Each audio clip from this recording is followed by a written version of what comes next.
Aujourd'hui, je vais vous parler de la seule secte totalitaire effrayante qui a causé des souffrances à un grand nombre de personnes. Un disciple des maîtres nazis, le principal idéologue de cette organisation destructrice qui a étendu son réseau à travers le monde, utilise ses adeptes pour influencer la conscience des masses et des individus à l'aide de techniques psychologiques spéciales, pour les manipuler, pour détruire des familles, pour briser des destins, et, sous le masque de la religion, pour infiltrer les organes de gouvernance afin d'atteindre le pouvoir total. Les adeptes de cette secte destructrice, dont beaucoup ont été à plusieurs reprises impliqués dans des procédures judiciaires, ont des certificats médicaux attestant de troubles mentaux et manifestent un intérêt pathologique pour la violence ainsi que des tendances maniaques.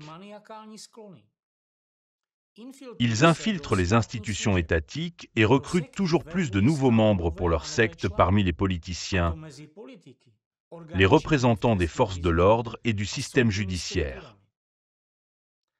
Partout où le chef de cette secte et ses plus proches partisans mettent les pieds, ils sont suivis comme une ombre par la haine, la discorde, la violence et la suppression des libertés. Cependant, le plus effrayant est que les tentacules de cette secte s'étendent désormais jusqu'à nos enfants. En infiltrant les établissements éducatifs, en y donnant des conférences et en contribuant à la diffusion de leur idéologie nazie destructrice, ils exercent une influence occulte sur la psyché des écoliers et des étudiants. Cela ne se limite pas à une déformation de la vision du monde et des valeurs de la jeune génération, mais représente une menace pour la sécurité de toute la société.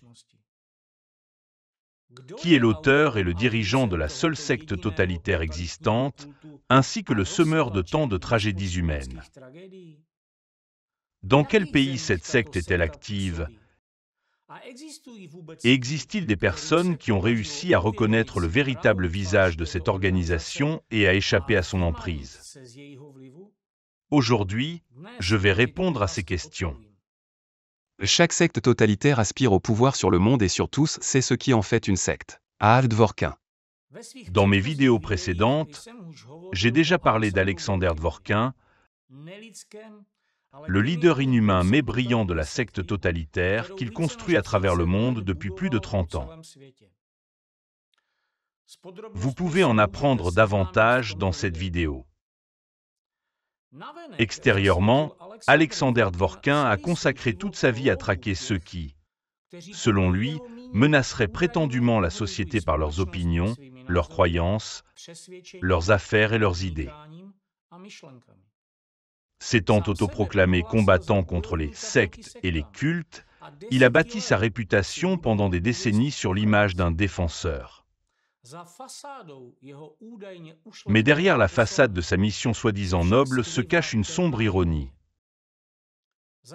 Tandis que la société le regardait désigner les autres comme des criminels et des menaces, elle n'a pas vu que ses propres actions avaient toujours été celles d'une machine répressive broyant les vies de personnes innocentes. La société n'a pas remarqué qu'il était lui-même le leader d'une secte totalitaire impitoyable.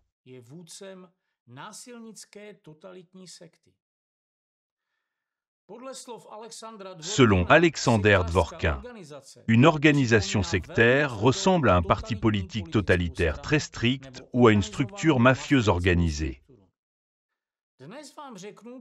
Je vais vous parler des caractéristiques qu'a lui-même inventé Dvorkin et qui montrent que son réseau est une secte totalitaire, dont il est le leader.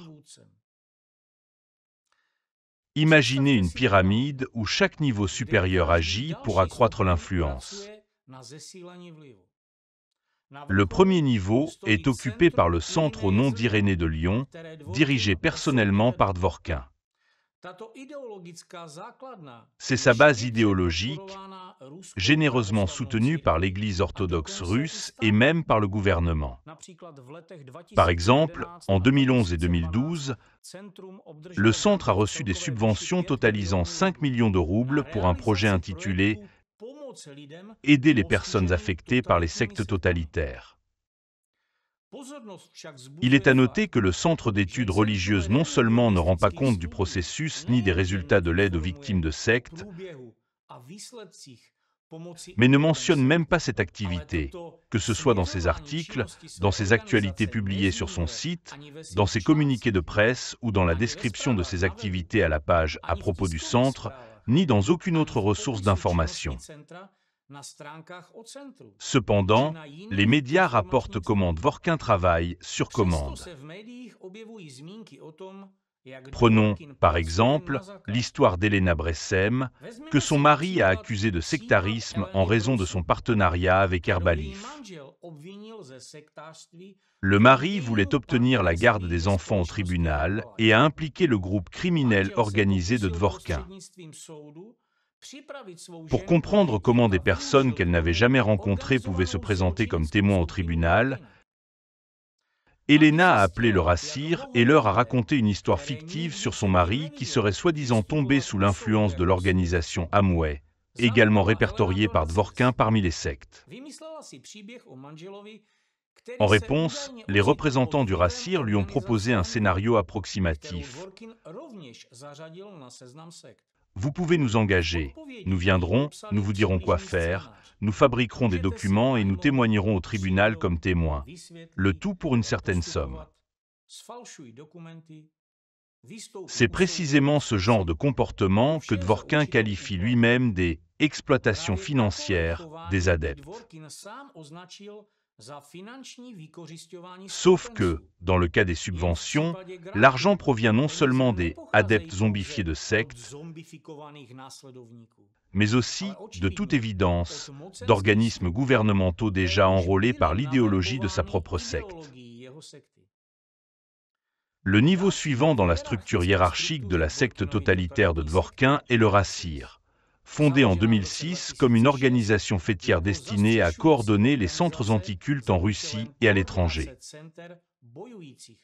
Dvorkin en est le président, tandis que son fidèle adepte, l'archiprêtre Alexandre Novopachine, en est le vice-président. Il s'avère que Dvorkin a rassemblé autour de lui des représentants influents de l'Église, et pour répondre à la question « dans quel but ?»,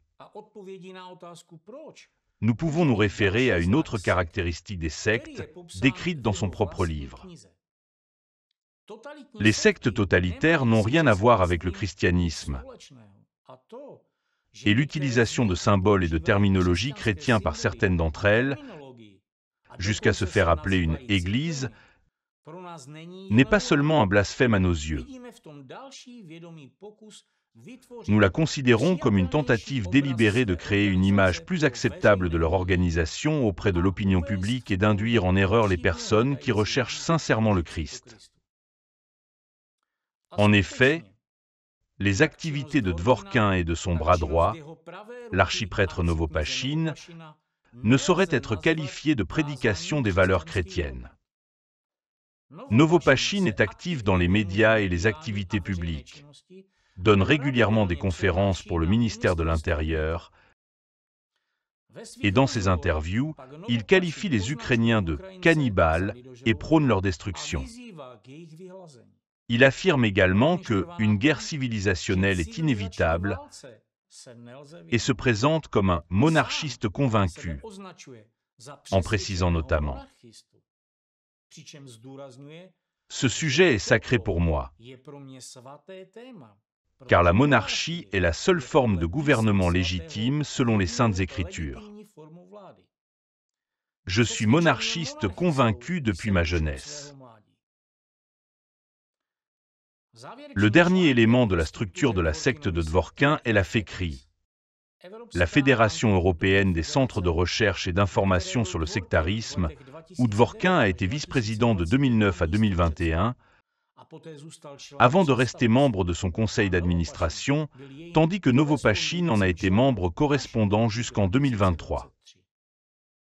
À noter que la FECRI est financée à 90% par le gouvernement français et bénéficie d'un statut auprès du Conseil de l'Europe et des Nations Unies, ce qui lui confère une influence considérable en Europe. Par l'intermédiaire de cette plateforme, Dvorkin promeut les intérêts du régime totalitaire qu'il met en place en Russie, en faisant du lobbying pour des lois anticultes et en diffusant une rhétorique antidémocratique.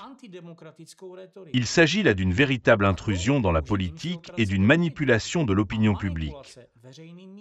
Deux autres éléments figurant dans la liste des caractéristiques des sectes et des cultes que Dworkin lui-même a établis. Il ne fait aucun doute que les sectes constituent un facteur de déstabilisation, car plus il y a de division, plus il y a d'irritation et d'incompréhension. Par conséquent, tout cela déstabilise le pays, et les sectes peuvent être utilisées comme des agents d'influence. Malgré la rhétorique anti-ukrainienne, antidémocratique et anti-européenne d'Alexander Dworkin et de son fidèle disciple Alexander Novopachine, qu'il diffuse ouvertement à travers des sites officiels, des articles scientifiques et des livres, tous deux ont activement participé aux travaux de la FECRI.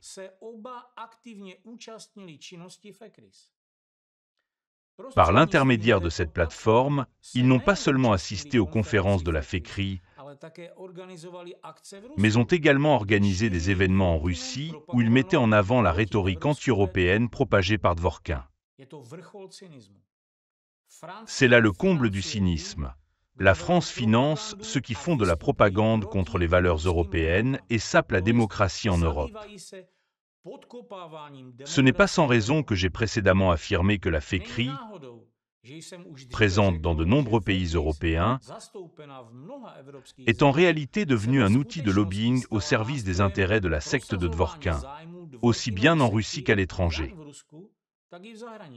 Par exemple, en 2017, l'anticultiste italien Luigi Corvaglia, membre du conseil d'administration et du comité scientifique de la FECRI, s'est rendu en Russie pour participer à un forum anticulte.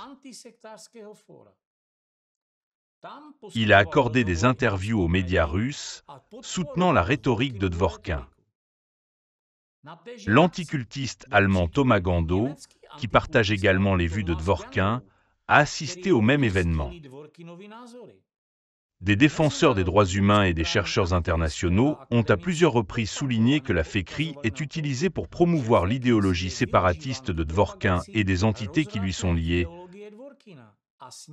ce qui met en lumière le rôle de la FECRI en tant que partie du réseau anticulte opérant dans l'intérêt de la secte de Dworkin. Ainsi, sous l'influence de Dworkin, la FECRI manifeste des signes de manipulation idéologique et de coordination d'action contre toute dissidence. Signes que Dworkin lui-même considère comme caractéristiques des sectes totalitaires. Le réseau fonctionne comme un mécanisme parfaitement entretenu.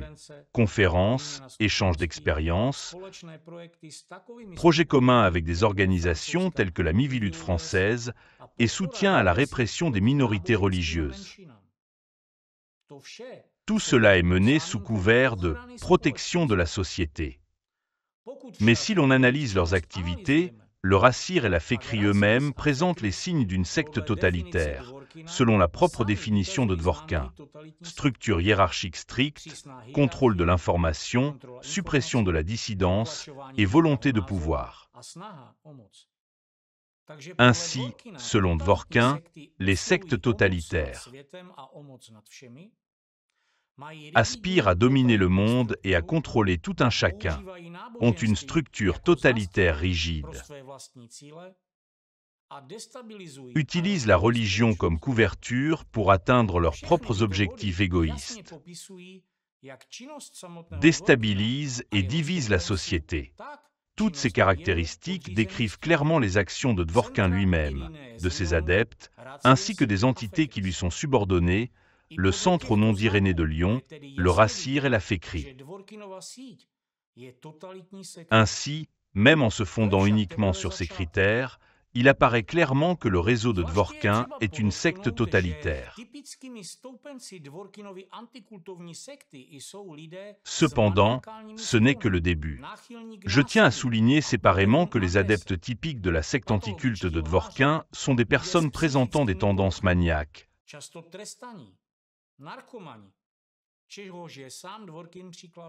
enclines à la violence et à l'agression, des menteurs pathologiques, des individus souffrant de troubles mentaux, souvent avec des casiers judiciaires, des toxicomanes, et Dworkin lui-même en est un exemple. Selon un article du journal La Tribuna, plusieurs connaissances issues de l'entourage proche d'Alexander Dvorkin témoignent que ce sectologue avait de sérieux problèmes de consommation de drogue. Il n'est donc pas surprenant que Jakub Jal, l'un des partisans actifs de l'idéologie nazie anticulte de la secte de Dvorkin, ne cache pas son amour pour la marijuana et milite activement pour sa légalisation en République tchèque. Certaines sources indiquent également qu'il est impliqué dans un scandale mêlant fraude et agression sexuelle et qu'il diffuse des propos antisémites. Voilà un représentant typique de la secte anticulte de Dvorkin. Dvorkin n'a rassemblé autour de lui que des personnes prêtes à tout pour le bien de l'idéologie de la secte et l'autorité de son leader. Un être humain sain d'esprit, normal, doté d'honneur, de conscience et de dignité, pourrait-il fermer les yeux et se consacrer entièrement à faire souffrir autrui? Cette secte, qui se cache derrière la lutte contre les cultes, leur offre un terrain pour mettre en œuvre leur mentalité anti-humaine afin de ressentir un sentiment de supériorité et se prendre pour des dieux. Une opinion circule sur Internet selon laquelle l'obsession de Dvorkin pour le harcèlement et la persécution de divers groupes et individus aurait commencé après une expérience de déprogrammation forcée aux États-Unis, lorsqu'il a commencé à collaborer avec le Cult Warren Network, une organisation qui promouvait l'intervention forcée de déprogrammeurs autoproclamés, qui retenaient ou même enlevaient de force des membres de culte contre d'importantes sommes d'argent. Alexander Dvorkin affirme pour sa part qu'il n'a commencé à s'occuper de la lutte contre les sectes qu'après son retour en Russie, et que cette mission lui aurait été confiée comme une forme de pénitence. Ce que je fais n'est pas de mon initiative, mais simplement une obéissance ecclésiastique. Chacun dans l'Église fait son travail, et moi j'ai aussi un travail, disons-le, d'éboueur. Mais quelqu'un doit bien le faire. Cependant, il est de notoriété publique que Dvorkin a émigré aux États-Unis en 1978 et y est resté jusqu'en 1992. Durant cette période, il a travaillé pour l'agence de presse Voice of America, ce qui lui a permis de se trouver au cœur des flux d'informations et d'établir des contacts avec divers milieux publics et politiques. Est-ce une coïncidence que, durant son séjour aux États-Unis, Dvorkin ait vécu l'âge d'or d'un phénomène aussi terrifiant que la déprogrammation? Ce phénomène consiste en une tentative forcée de convaincre une personne d'abandonner ses croyances liées à un groupe considéré comme nuisible. Habituellement, les initiateurs sont les parents ou d'autres membres de la famille qui, manipulés par des anticultistes, engagent des déprogrammeurs. Des personnes utilisant diverses méthodes, dont l'isolement, la pression psychologique et même la violence physique, pour soi-disant sauver une personne de l'influence d'un groupe donné. Ce processus a donné lieu à de nombreuses plaintes et poursuites judiciaires contre des déprogrammeurs ayant commis des viols pendant les séances de déprogrammation. Aux États-Unis, ces pratiques violentes ont été à plusieurs reprises poursuivies en justice et ont fait l'objet de sanctions pénales, car elles violent les droits civiques fondamentaux, notamment la liberté religieuse garantie par le premier amendement de la Constitution américaine.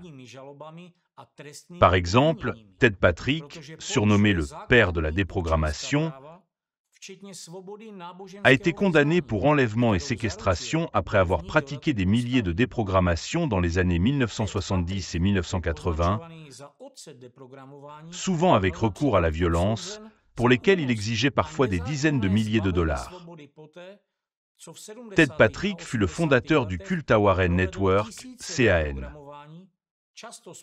une organisation se présentant comme un défenseur contre le lavage de cerveau, affirmant que les nouveaux mouvements religieux NRM, tels que l'Église de Scientologie ou les témoins de Jéhovah détruisaient prétendument des vies humaines. Mais au final, le CAN, tout comme son fondateur, est devenu synonyme de déprogrammation forcée. L'un des cas les plus scandaleux liés à cette organisation fut l'enlèvement, commandité par l'intermédiaire du CAN, d'un membre de l'Église pentecôtiste âgé de 18 ans. L'exécutant était Rick Alan Ross, un expert des cultes autoproclamé, ayant un casier judiciaire pour vol dans une bijouterie et un dossier médical faisant état de troubles mentaux. Ross et son équipe ont séquestré le jeune homme pendant 5 jours, utilisant violence physique et pression psychologique pour briser sa foi. Le tribunal a condamné Rick Alan Ross à verser 875 000 $ américains de dommages-intérêts, tandis que le CAN fut condamné à payer $1 million, ce qui porta un coup fatal à l'organisation. À ce stade, je souhaite citer une description des sectes totalitaires tirée du livre d'Alexander Dworkin. Une personne tombée dans une secte totalitaire est constamment soumise à des violences, allant des passages à tabac et viol jusqu'à un travail exténuant et épuisant de 15 à 18 heures par jour, sans alimentation adéquate ni suffisamment de sommeil. En d'autres termes, les membres des sectes sont transformés en esclaves, privés des ressources financières, personnelles et sociales nécessaires pour pouvoir quitter le groupe,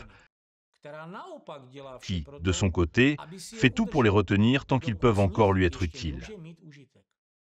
Cette description d'une secte totalitaire ne vous rappelle-t-elle pas ce que faisaient les déprogrammeurs aux personnes innocentes qu'ils qualifiaient de sectaires,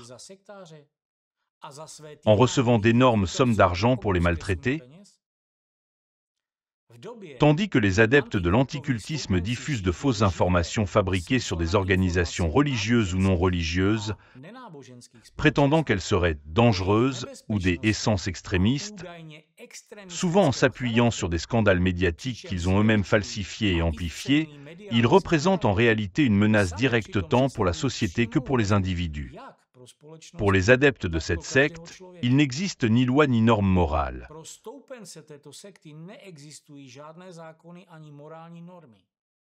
Tous les moyens sont bons pour atteindre leurs objectifs et diffuser le plus largement possible leur idéologie nazie de supériorité.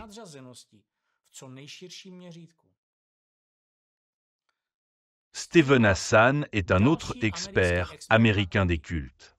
Il a également visité la Russie à une époque et connaît bien le pseudo-expert russe Evgeny Volkov, qui a traduit en russe la plupart des ouvrages de Hassan. La brochure de Dworkin, intitulée « 10 questions à un étranger obsessionnel », n'est en réalité pas de Dworkin, mais simplement une traduction d'un des chapitres du livre de Steven Hassan, « Combating Cult Mind Control ». Hassan lui-même est connu pour avoir pratiqué à plusieurs reprises la déprogrammation criminelle, ainsi que pour avoir soutenu des personnes impliquées dans cette activité. Dans l'un de ses livres, il explique en détail comment réaliser une déprogrammation et en donne plusieurs exemples d'applications. Un autre fait illustre les traits maniaques communs aux adeptes de la secte anticulte de Dworkin. Steven Hassan affirme sur son site internet que « il est extrêmement important de se protéger, ainsi que ses proches et les gens du monde entier, des effets nuisibles de l'influence indue ».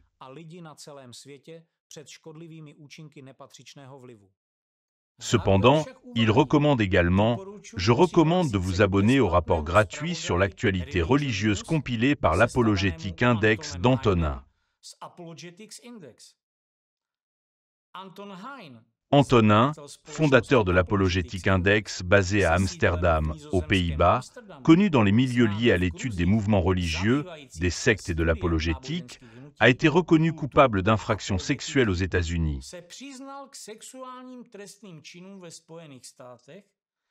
incluant des comportements indécents envers sa nièce, une enfant de 13 ans. Il a purgé une peine de prison en Californie avant d'être libéré sous probation prolongée avec surveillance. Un a violé les conditions de sa probation en quittant les États-Unis. Il réside aujourd'hui à Amsterdam.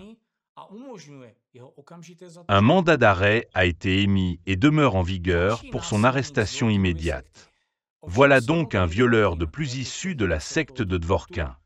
Quant à Dvorkin lui-même, en tant que leader de la secte, il a soigneusement blanchi sa biographie afin qu'aucune trace ne puisse révéler son passé trouble. À la place, il s'est construit une image de quête spirituelle pieuse, marquée par la découverte de sa vocation.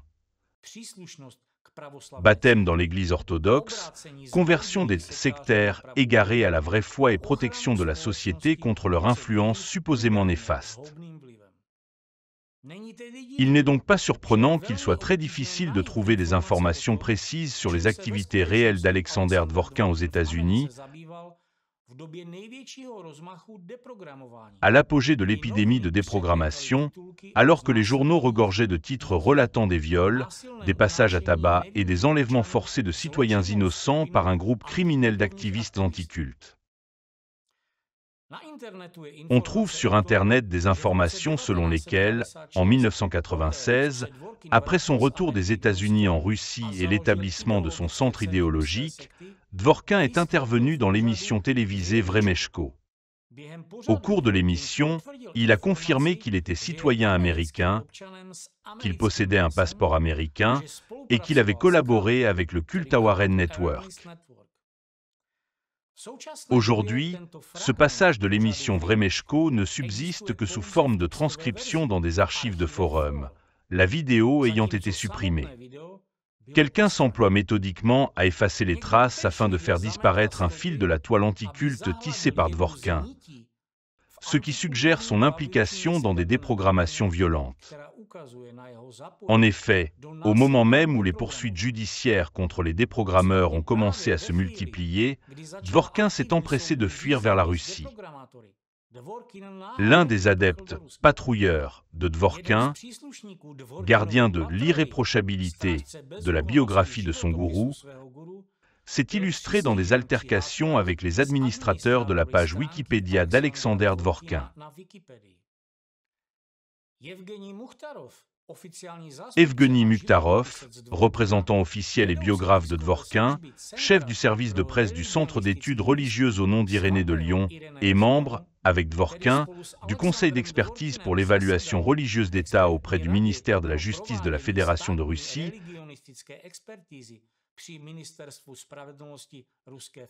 s'est donné beaucoup de mal pour faire effacer de Wikipédia la mention du lien entre Dvorkin et le Cult Warren Network, CN.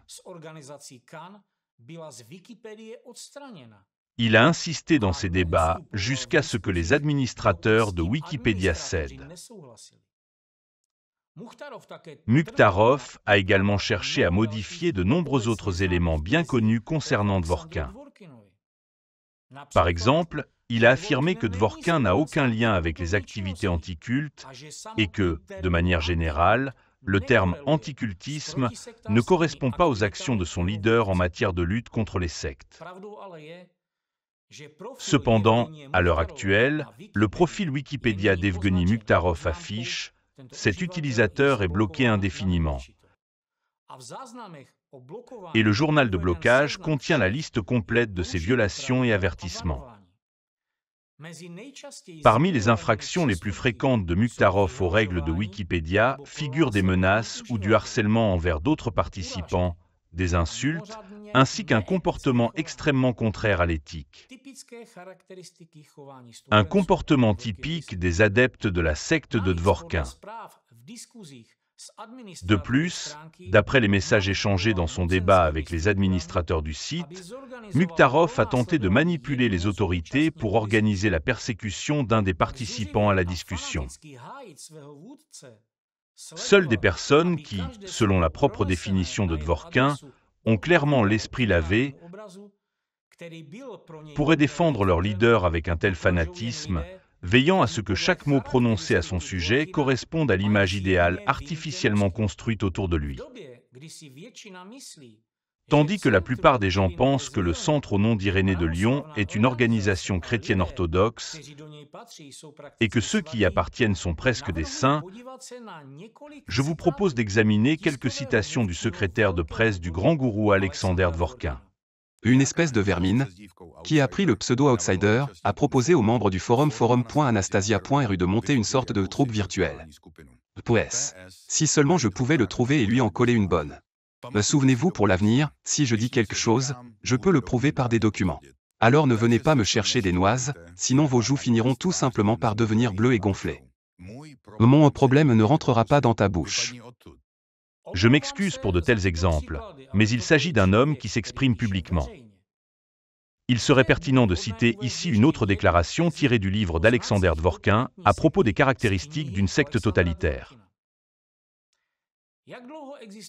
Aussi longtemps que l'humanité a existé, il y a eu des sectes, des groupes de fanatiques suivant un leader charismatique. Dans une secte totalitaire entièrement centrée sur son chef, les membres subordonnés limitent en tout. Et si le chef de la secte présente des tendances criminelles ou perverses, ou souffre de troubles mentaux, un mécanisme d'induction psychologique entre en jeu. Une forme de contamination des adeptes par les vices et les pathologies mentales du fondateur. Ainsi, il n'est pas étonnant que les adeptes de Dvorkin manifestent des penchants pervers visant à faire souffrir des personnes innocentes, adoptent un comportement agressif, incitent une partie de la société contre une autre et montrent un intérêt pour la violence et le meurtre. Comme en témoignent les fils d'actualité publiés sur les sites web des centres idéologiques de leur secte. Ils sélectionnent avec soin les nouvelles aux titres les plus effrayants et angoissants, recopient des articles provenant d'autres portails d'information, mais posent délibérément des accents stratégiques afin de présenter certaines organisations comme plus dangereuses, menaçantes ou sinistres aux yeux du lecteur. Que peut-on attendre d'autre d'adeptes qui vénèrent un gourou diagnostiqué comme souffrant de cyclothymie, psychose circulaire, développement pathologique de la personnalité, infantilisme psychophysique, suspicion de schizophrénie, troubles de plusieurs processus mentaux et signes évidents d'altération de la pensée? Voici la conclusion d'experts issus d'une évaluation psychiatrique indépendante des dossiers médicaux d'Alexander Dvorkin. Le patient a besoin d'une surveillance psychiatrique constante, visite dans une clinique psychoneurologique au moins une fois tous les 2 mois et, si nécessaire, hospitalisation dans un hôpital psychiatrique, ainsi que d'une prise continue de médicaments psychotropes. Son activité ne repose probablement pas sur une base scientifique sérieuse, issue d'observations prolongées ou nécessitant des capacités d'analyse. Il s'agira plutôt de jugements superficiels présentés sous un habillage éclatant et accompagnés d'un ton émotionnel inapproprié, tant par son intensité que par sa nature. La personne examinée ne peut pas non plus être efficace dans une activité scientifique approfondie, bien qu'il faille garder à l'esprit la tendance des patients atteints de ce type de pathologie à inventer et à réformer, ce que le public non averti peut prendre pour des concepts scientifiquement fondés. On peut dire que les diagnostics psychiatriques, les vols, les casiers judiciaires et la consommation de drogue sont la marque de fabrique des adeptes de la secte totalitaire de Dvorkin. Un autre fait confirmant cela est que Rick Alan Ross, l'anticultiste américain et déprogrammeur violent mentionné plus tôt dans l'histoire des procès et de la faillite du culte à Warren Network, a lui aussi reçu un diagnostic psychiatrique. L'implication de cet homme souffrant d'un trouble mental avéré a eu un impact direct sur les événements de Waco en 1993. En tant qu'anticultiste et déprogrammeur, il a joué un rôle clé dans l'escalade du conflit, en manipulant les médias de masse et les forces de l'ordre, ce qui a conduit à la tragédie qui a coûté la vie à 82 personnes, incluant 23 enfants, dont 2 nourrissons ayant péri brûlés dans l'incendie. Cet événement fut un tournant qui déclencha une vague de violence aux États-Unis, y compris l'attentat terroriste d'Oklahoma City en 1995, ainsi qu'une recrudescence de fusillades dans les écoles, comme celle de Columbine, initialement prévue pour l'anniversaire de Waco. Les faits indiquent que Rick Alan Ross est un porteur de l'idéologie de la secte totalitaire anticulte de Dworkin. Ils sont liés non seulement par leurs troubles mentaux, leur rhétorique commune et les méthodes par lesquelles ils s'emploient systématiquement à détruire les fondements démocratiques de la société, mais aussi par le fait qu'ils se sont croisés lors d'une conférence en Thaïlande en 2011. De plus, les activités de Dworkin et de Ross relèvent d'une autre caractéristique définissant l'appartenance à une même secte totalitaire. Les leaders des sectes totalitaires dissimulent leurs objectifs derrière des masques religieux, politico-religieux, psychothérapeutiques, de bien-être, éducatifs, scientifiques, culturels et autres. Comme objectif du centre anticulte qu'il a fondé, Dworkin déclare la recherche et la diffusion d'informations sur les activités des sectes totalitaires et des cultes destructeurs. Contrairement aux sectes et aux cultes, nous défendons la liberté de choix humain dans tous les domaines, y compris le domaine religieux. Mais une véritable liberté de choix est impossible sans liberté de l'information. Rick Alan Ross, qui a fondé le Cult Education Institute, manifestement créé à l'image et à la ressemblance du centre de son gourou, déclare des objectifs similaires. Le Cult Education Institute, CEI, est une organisation à but non lucratif, exonérée d'impôts, dédiée à l'éducation du public et à la recherche. La mission du CEI est d'étudier les cultes destructeurs, les groupes et mouvements controversés, et de fournir un large éventail d'informations et de services facilement accessibles au public, à des fins d'assistance et d'éducation, notamment en ligne via Internet. Cependant, ni le site du Centre au nom d'Irénée de Lyon, ni celui du Cult Education Institute, CEI, de Rick Alan Ross ne proposent de véritables recherches ou de contenu pédagogique. Les deux sites se contentent d'afficher de longues listes de soi-disant sectes et cultes destructeurs, appuyés par des publications relayant des crimes terribles, prétendument commis par ceux qu'ils qualifient de cultistes ou de sectaires. Si l'on examine de plus près la structure des centres anticultes, tels que ceux affiliés au RACIR, notamment le Centre d'études religieuses au nom d'Irénée de Lyon, un schéma inquiétant apparaît. Leur modèle organisationnel et leurs méthodes ne sont pas simplement le fruit d'un phénomène spontané né des idées d'un génie diagnostiqué comme souffrant de troubles mentaux. Ils reproduisent en réalité à l'identique un modèle sombre mis en place dès 1921 en Allemagne. À cette époque, le pasteur protestant et antisémite convaincu, Walter Künneth, fonda le Centre d'apologétique, une véritable machine de propagande nazie destinée à réprimer la pensée libre et tout mouvement considéré comme inapproprié. Sa mission: collecter des matériaux compromettants, perfectionner les méthodes de lutte contre la dissidence et stigmatiser toute personne ne correspondant pas au modèle protestant standard. Ces méthodes devinrent plus tard un outil central pour la Gestapo et les dirigeants du Troisième Reich, se transformant en instrument de propagande contre les Juifs et en carburant idéologique pour le génocide. Et ce n'est pas une coïncidence. C'est une indication inquiétante de l'origine idéologique de la secte totalitaire dirigée par Dworkin. D'autant plus quand on sait que Dworkin a mentionné à plusieurs reprises, avec admiration, son maître Johannes Agar, sous la direction duquel il a étudié au Dialogue Center, et qu'il a fondé son centre apologétique en Russie après l'avoir rencontré. Le complice de Johannes Agar dans la fondation du Dialogue Center était le pasteur bavarois Friedrich Wilhelm Hack, qui, à son tour, a repris l'héritage idéologique du nazi Walter Künneth.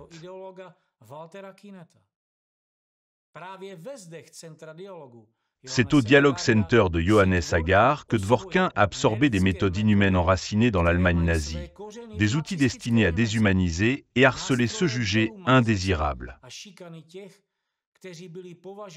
Ces pratiques comprenaient la collecte méticuleuse d'informations, l'élaboration de listes noires, l'usage d'une rhétorique toxique dans les médias de masse pour attiser la haine du public, ainsi que la pression exercée sur les autorités gouvernementales pour déclencher des répressions contre des victimes ciblées. Cette chaîne de transmission du savoir n'a jamais été interrompue, du centre apologétique nazi de Walter Künneth, en passant par Hack et Agar, elle est parvenue jusqu'à Dworkin. Le long de cette lignée sinistre, Künneth, Hack, Agar, Dworkin, les méthodes de répression des droits et libertés des citoyens, perfectionnées par les nazis, ont été transmises aux mains de Dworkin. Aujourd'hui, elles servent les ambitions mondiales de la secte qu'il a fondée, alimentent les intérêts du régime totalitaire qu'il a mis en place et propage l'intolérance à l'échelle internationale. Les membres de la secte de Dworkin sont infectés par l'idéologie nazie et la résurgence du totalitarisme. À quoi cela a-t-il conduit? Les sectes, j'entends bien sûr par là non pas une simple secte, mais une secte totalitaire. Une secte destructrice sont toujours des organisations qui fonctionnent comme un État dans l'État. Elles vivent selon leurs propres lois, selon leurs propres règles. Et si ces lois, ces règles, entrent en contradiction avec les lois de l'État, tant pis pour les lois de l'État. Si elles contredisent les normes de la morale et de l'éthique, tant pis pour la morale et l'éthique. Dworkin n'a pas simplement créé une secte totalitaire. Il a mis en place un système opérant en dehors du cadre de la loi et de la morale. Le Rassir, toutes ses branches, ainsi que la Fécrie, qui inclut le Rassir et dont Dworkin a également été vice-président, agissent comme une autorité parallèle au sein des États, ignorant les lois sur la liberté de conscience. Les idées de Dworkin, tout comme celles de Künneth en leur temps, ont trouvé un écho favorable auprès de certains cercles du pouvoir russe désireux de renforcer le contrôle sur la société. En 1997, la loi sur la liberté de conscience et les associations religieuses a été adoptée, restreignant les activités des nouveaux mouvements religieux NMR. En 2002, la loi sur la lutte contre les activités extrémistes a vu le jour, permettant la persécution d'organisations religieuses et élargissant considérablement le pouvoir et l'influence de Dworkin et de ses partisans anticultes. En 2009, Dworkin a été nommé président du Conseil d'expertise pour l'évaluation religieuse de l'État. Ainsi, la rhétorique du mouvement anticulte et celle de l'État russe se sont rejointes. Tout comme le centre d'apologétique à l'époque nazie, le centre au nom d'Irénée de Lyon, sous l'égide de l'Église orthodoxe russe que Dworkin a entraîné dans sa secte totalitaire au fil des années, est devenu un repère idéologique central pour les autorités russes afin de désigner quelles associations religieuses doivent être considérées comme des sectes et comme des menaces potentielles à l'idéologie nationale. La Fécrie, où Dworkin a occupé le poste de vice-président, tout comme les représentants d'autres organisations qui lui sont liées, interviennent activement dans la sphère politique. Par exemple, Ursula Caberta, dont un document figure sur le site de la Fécrie, a mis en place à Hambourg un « filtre à secte » qui a conduit à la privation d'emploi et de crédit pour des scientologues.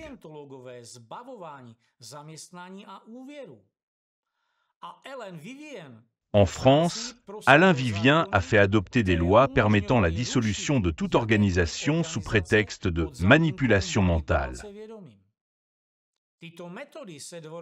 Dvorkin rêve d'introduire des méthodes similaires en Russie, déclarant « Il est nécessaire d'introduire des dispositions juridiques sur la violence psychologique et la manipulation de la conscience, comme en France. » Je propose maintenant de nous référer aux caractéristiques d'une secte totalitaire que Dvorkin lui-même met en avant.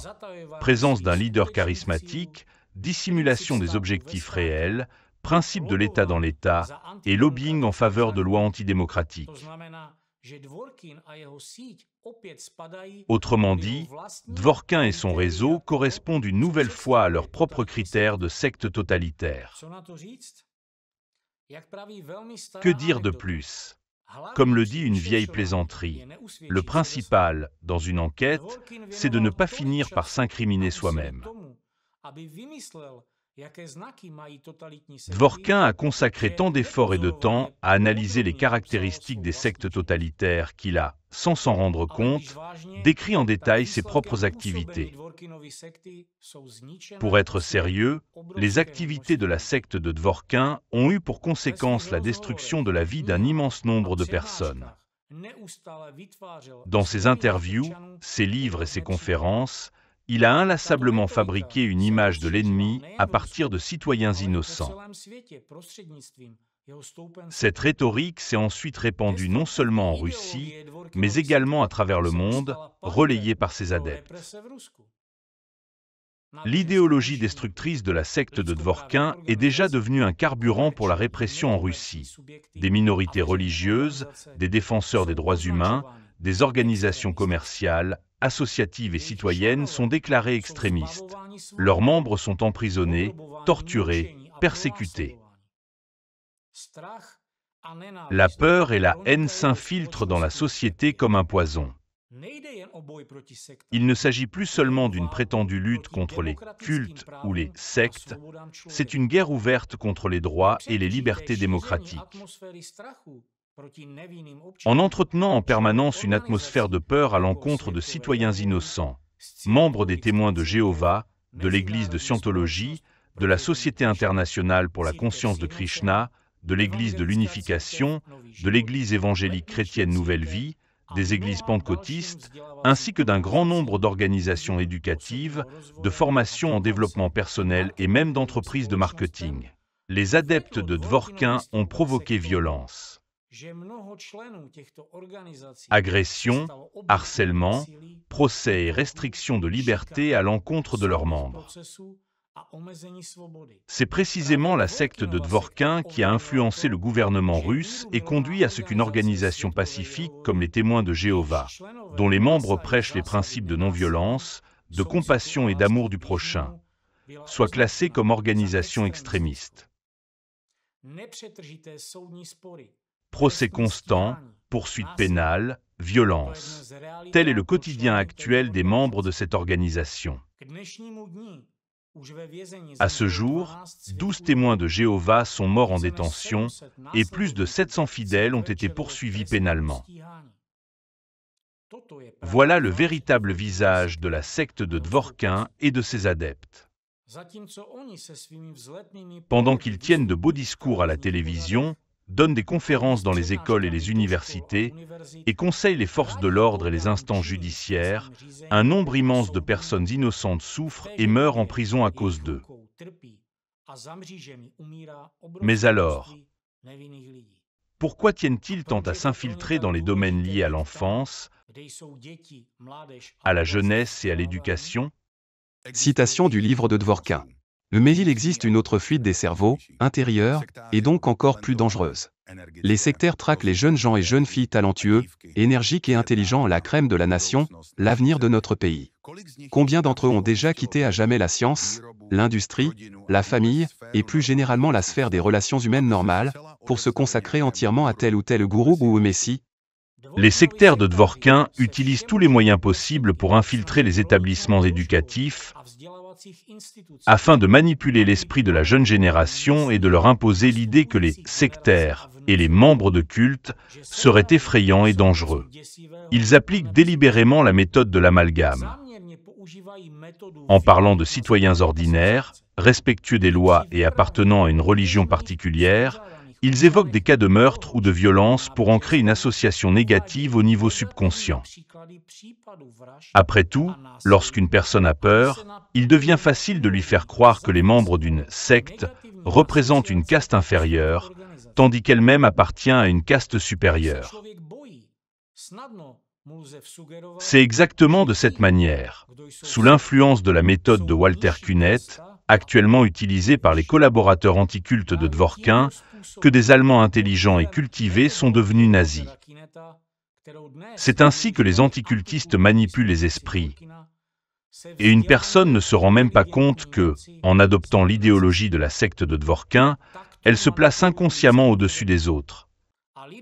Et cela engendre déjà en elle le nazisme. Quelle sera l'étape suivante? C'est ainsi que les anticultistes construisent leur avenir. Ils misent sur le fait que la prochaine génération, dont ils auront programmé la conscience à l'école et à l'université, prendra un jour le pouvoir dans les institutions. Ce seront alors des adeptes de la doctrine anticulte qui seront aux commandes. L'Allemagne des années 1930. Voilà ce qu'ils veulent en réalité. Comment se terminent généralement les conférences données dans les écoles par les adeptes de la secte de Dworkin? Si les parents d'un enfant appartiennent à une religion, par exemple les témoins de Jéhovah ou une autre, ils sont aussitôt qualifiés de sectaires. L'enfant est alors victime de moqueries, d'intimidation et de harcèlement. Voilà ce que fait réellement la secte de Dworkin. Elle sème la discorde et la haine.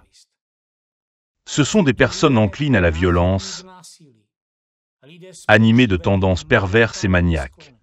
Car il faut être un véritable maniaque pour prendre plaisir à infliger des souffrances immenses à des personnes innocentes en toute connaissance de cause.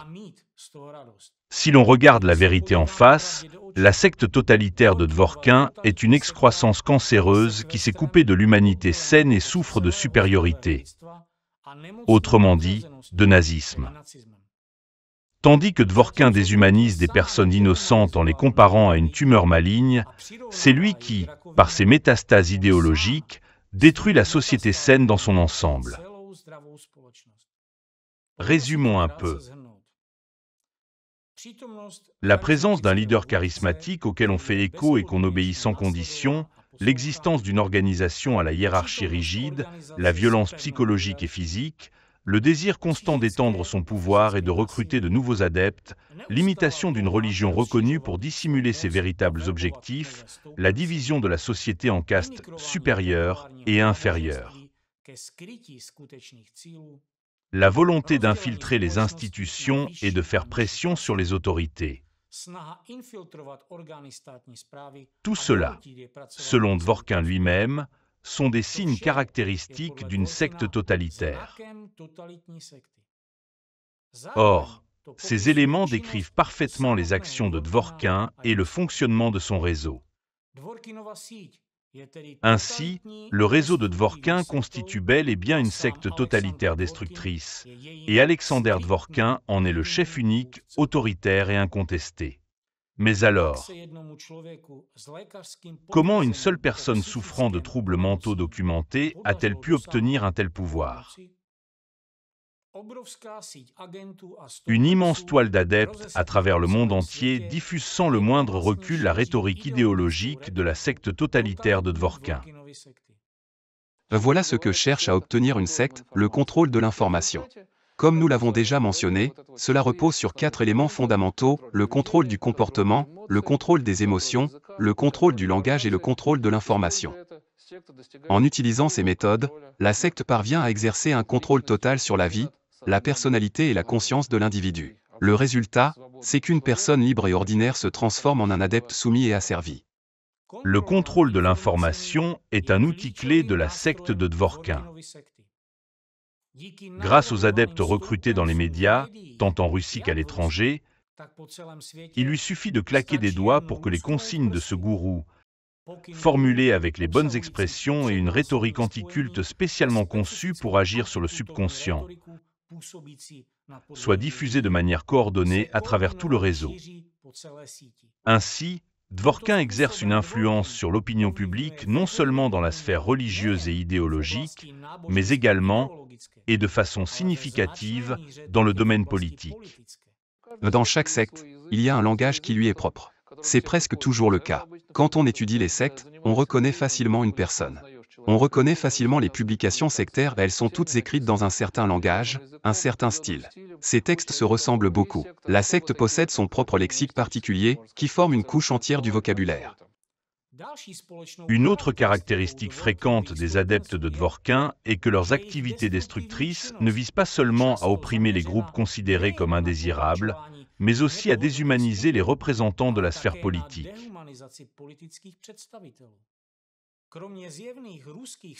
Outre les adhérents russes évidents de Dworkin, connus pour leur hostilité envers les politiciens occidentaux, un certain nombre d'adeptes anticultes tels que Steven Hassan, Rick Alan Ross, Luigi Corvaglia, Dev 3, Jakub Jal, ainsi que plusieurs journalistes de médias européens diffusant une rhétorique clairement anticulte, critiquent également le président actuel des États-Unis.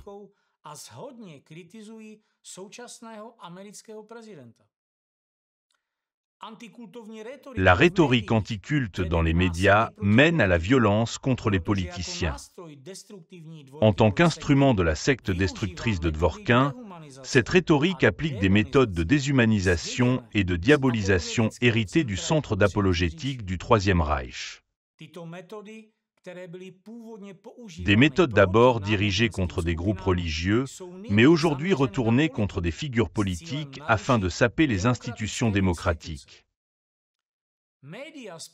Les médias liés au réseau Racir publient des contenus qui effacent l'humanité des responsables politiques, les présentant comme une menace pour la société, au même titre que des sectaires. Cette rhétorique programme la conscience collective, radicalise la population et légitime la violence contre les représentants politiques.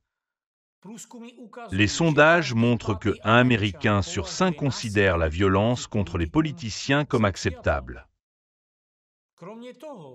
De plus, parmi les journalistes, on trouve notamment en République tchèque d'éminents représentants des adeptes de la secte totalitaire anticulte de Dworkin. Outre la diffamation de groupes publics, de partis politiques et de responsables individuels, ces acteurs médiatiques propagent la violence symbolique, mettent en avant les auteurs de fusillades scolaires et conditionnent des esprits vulnérables, notamment les adolescents ou les personnes psychologiquement instables, à imiter ou reproduire des fusillades de masse ou des attaques contre des responsables politiques.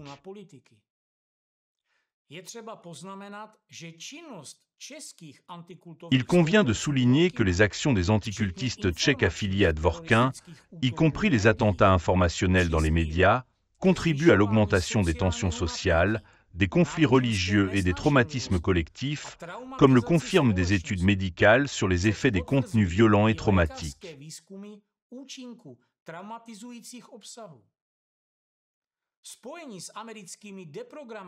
Les liens avec les déprogrammeurs américains, notamment Steven Hassan, qui s'est exprimé à l'Université Charles de Prague en 2017, ainsi que l'influence de son livre « Combattre le contrôle mental des sectes », traduit en tchèque en 1994, soulignent l'impact mondial de la secte totalitaire de Dworkin.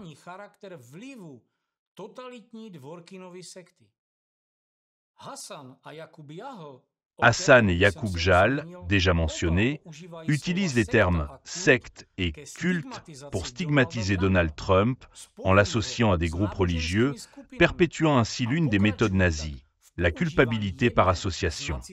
Des liens similaires et l'influence directe de Dworkin, Agar et d'autres responsables du Dialogue Center International, DCI, peuvent également être retracés en Slovaquie via le site anticulte Integra, qui recommande les ouvrages de Steven Hassan.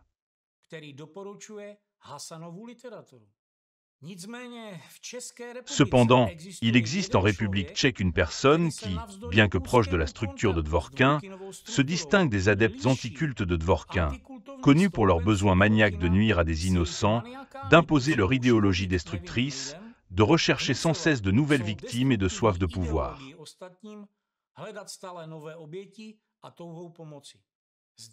Zdenk Vojtěch, qui a fréquenté aux côtés d'Alexander Dvorkin le Dialogue Center de Johannes Agar, est le fondateur des portails Naboansk Infozervi et d'Ingir.cz, sur lesquels il publie des informations sur les nouveaux mouvements religieux ainsi que sur divers groupes religieux et laïcs.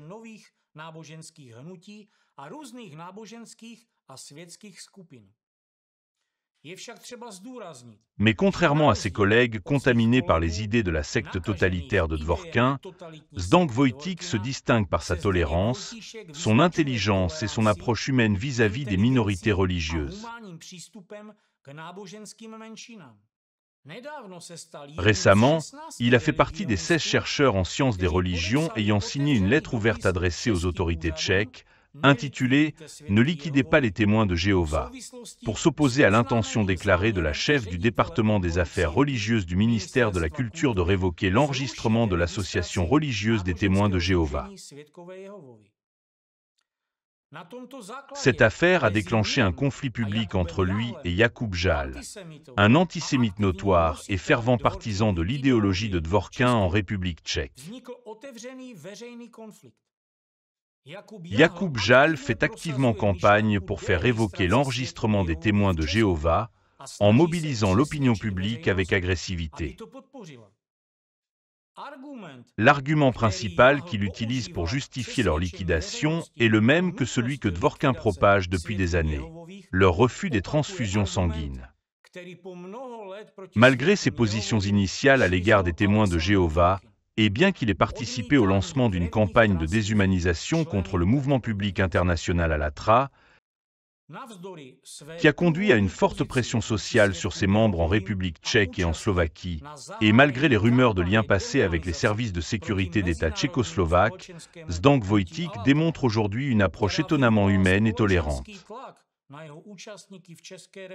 De plus, il semble être l'un des rares à avoir véritablement compris que le mouvement anticulte est, en réalité, une secte totalitaire dirigée par Dvorkin.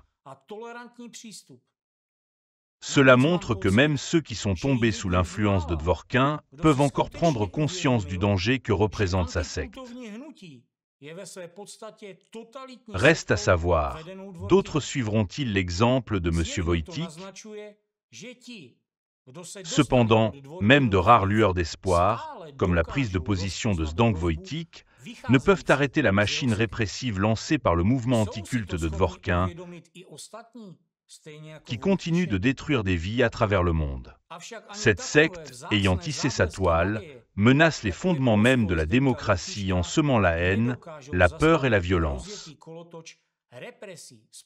L'un des exemples les plus révoltants de son influence coercitive est la persécution systématique, depuis des années, des volontaires du mouvement public international Allatra.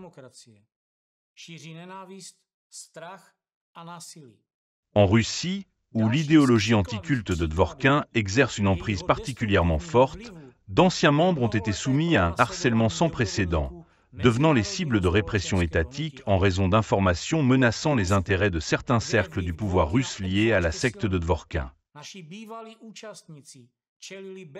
Il y a plus de 10 ans, Allatra a rédigé un rapport climatique comprenant une section confidentielle alertant sur la menace du panache mantélique sibérien. Un phénomène géologique catastrophique susceptible de mettre en danger non seulement la Russie, mais l'ensemble de l'humanité. C'est précisément en raison de cette information, menaçant les intérêts de certains groupes oligarchiques russes associés à la secte de Dvorkin et aux élites du pouvoir, qu'une campagne de diabolisation a été lancée contre Allatra. Cela a conduit à ce que cette organisation soit injustement qualifiée d'indésirable en Russie et à l'ouverture de poursuites pénales fondées sur des expertises fabriquées par des adeptes de Dvorkin en Ukraine. En parallèle, en République tchèque, en Slovaquie et dans plusieurs autres pays, les sectaires de Dvorkin ont mené, et mènent encore aujourd'hui, une campagne médiatique de dénigrement contre les volontaires d'Allatra. Aujourd'hui, les anciens membres du mouvement en Russie sont confrontés à une réalité brutale. Arrestations, passage à tabac et torture par les forces de sécurité russes, inculpation sur la base de faux éléments et peine de prison. Ces personnes, qui n'ont fait que tenter d'alerter le monde et leurs concitoyens sur le danger imminent du panache mantélique sibérien, et qui ont consacré tout leur temps libre à la recherche scientifique et à la sensibilisation climatique, sont désormais persécutées pour avoir dit la vérité. Elles sont devenues les victimes d'un système nourri par l'idéologie nazie de la secte totalitaire de Dvorkin. Malgré cette répression, Allatra poursuit ses recherches scientifiques sur les enjeux climatiques et défend les droits humains et les libertés fondamentales, quelles que soient les croyances ou confessions. Ce n'est pas un hasard si, sur notre site officiel, les mots « liberté et démocratie » sont écrits en majuscules et en gras. Ce sont les valeurs que nous défendons et que les partisans de Dvorkin cherchent désespérément à anéantir. Parce que la liberté, la démocratie et la vie humaine méritent qu'on se batte pour elles.